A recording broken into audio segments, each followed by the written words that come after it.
Hey folks, welcome to New Year's Eve. Today we're doing 40 Smith& Wesson, and if you haven't noticed, I specifically avoided this one earlier when I did 9mm and 45. It's just not a cartridge I care about. However, it is a major round. It is one of the more popular ones. It has to get included in this list. So we're going to run down a few things because there's some very strong misconceptions about the 40 Smith & Wesson, and there are some confusions about what it really does, where it falls. Now, let me get this out of the way. The FBI came up with it. They worked with Smith & Wesson once they had kind of developed the criteria. It is specifically designed to be a 10mm light. So I'm going to put these cases on here and hold it up.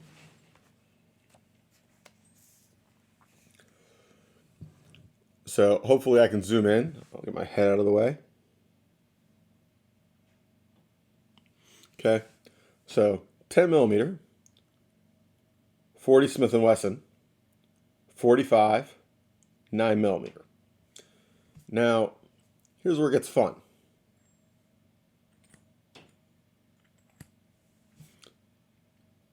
Okay.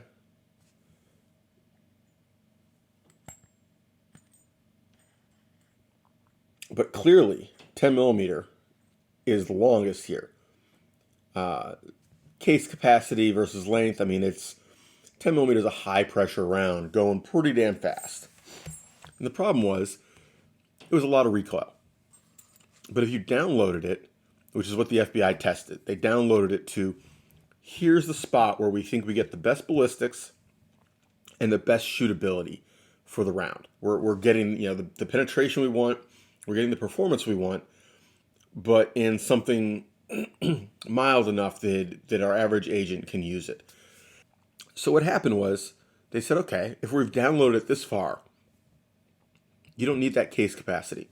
Shorten it. Fit it into a 9mm size frame. So a handgun frame designed for 9mm. Now, what does that give you? It gives you a smaller grip on the gun. Now, you might get a few less rounds because of the larger diameter, but you can space that vertically, and your front to back on the grip is smaller. Here's where it gets interesting, because we often joke about the power of the 40 Smith & Wesson, that it's the 40 short and weak, that it's an anemic round. And really, that's not true. It is a very powerful round. It is, of the three, of the, taking out 10mm, of the 40 Smith & Wesson 45 9mm crowd, it is the most powerful. Now, you can not believe me if you'd like. You can go look at the numbers.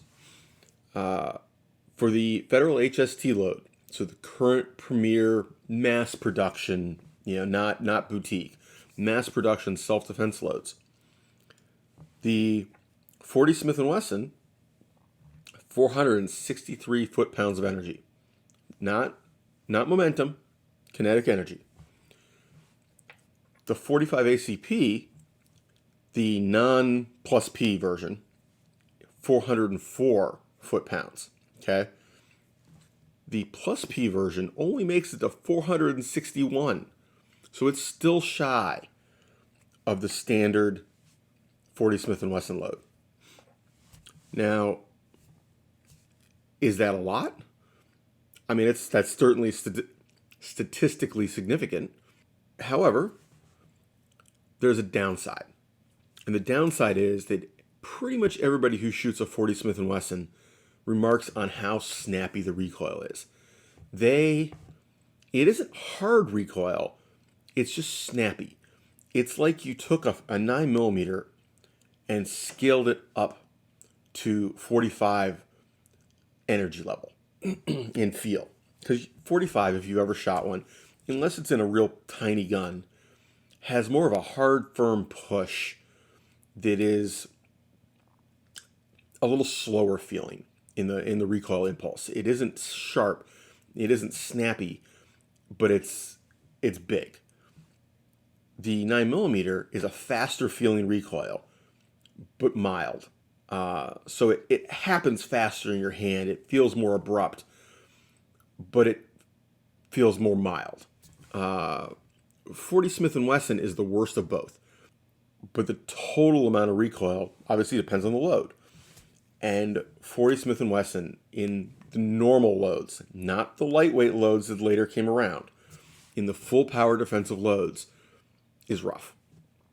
Now, if you can shoot it, it makes it the most powerful of these rounds. You have to go to like 357 Magnum, 44 Magnum, 10mm, things like that, 357 SIG, to get more energy. And all of those are well known as being high recoil rounds. If you're trying to keep multiple rounds on target rapidly, you've got to juggle that, right? 40 Smith & Wesson has been popular pretty much since its development. The FBI adopted it. The police in many places adopted it. The Coast Guard adopted it. It is a popular round. That popularity seems to be ending. The last few years, the FBI has gone away from it. A lot of police departments have gone away from it. They're going back to 9mm. Ammo development has meant that 9mm really has come a long way. It is way more effective than it was in 1986 at the Miami shootout, where they said, hang on, the 9mm didn't perform well enough. We need to do something better, which is where the 40 Smith & Wesson came from. Now, we can keep arguing about the power. I'm sure a lot of my 45 guys are going, blah, blah, blah, blah, blah, not true. I was surprised as well. I was under the impression that the 40 Smith & Wesson in normal non-boutique loads was still under the 45 ACP. Absolutely not. However, what you'll see is that the majority of the ammo that is commonly sold, not the high-power defensive ammo, but the general run-of-the-mill ammo, is lighter because people didn't like the recoil. So there's kind of two tiers. There's lighter recoiling mild loads, and there's the full power stuff. And the lighter loads definitely are not 45 ACP power levels. They are specifically designed for people who did not want the recoil. They did not want that snappy feel. I personally have not tried any. They didn't really come out until after I was getting rid of my 40. So no personal experience. I've shot modern 40s with modern ammo, but they were all full power defensive loads. They were things that friends were using, and we were at the range, and I'm like, well, let me try that. Let me see what that feels like. But it was always high power ammo, so don't know. What else we got? We mentioned that it's being phased out. That is key. If you are shopping handguns right now, police trade in 40s, particularly Glocks, Smith & Wessons, some M&Ps. They are available cheap because police departments are completely swapping over. And keep an eye out because the ammo's out there. You can get 40 Smith & Wesson just as easily as 9mm and 45. And it isn't like the round is not capable. So if you're looking for something that is available and you're trying to save money on the handgun, keep an eye out. Used 40 Smith & Wessons, they're out there in large quantities right now. I have a feeling that won't last.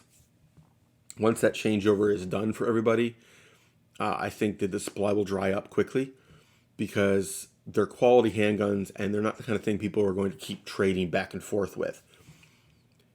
However, 40 Smith & Wesson ammo does tend to be a little more expensive than 9.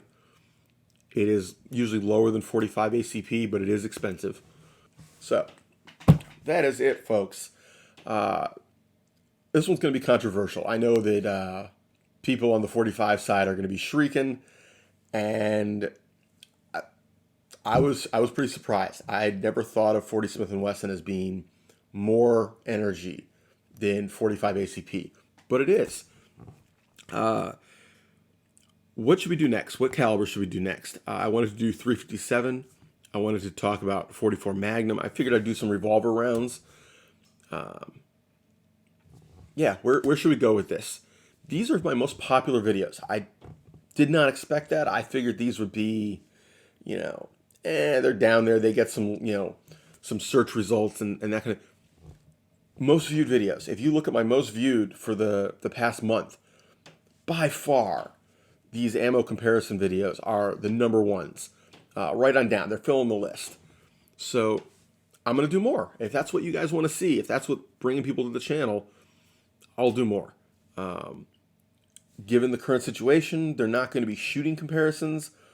I don't even own a 40 anymore. I don't own a 380, so I can't compare 380 to 9mm, at least in shooting. I own 9s, I own 45s, I own a 357. That's what I got for handguns. So let me know. Let me know if there's particular calibers. I mean, I can always, invite people to the range with me to do, shooting comparisons. I've got friends with all sorts of calibers. Let me know what you want to see. Take care. Have fun. Stay safe today. Don't drink and drive. Get a DD. Call an Uber. Something. Really, don't start your year with a drunk driving accident. Committing murder, manslaughter, suicide. Not fun. Stay safe, everybody. Keep shooting. Say hi. Oof. Oof. Oof.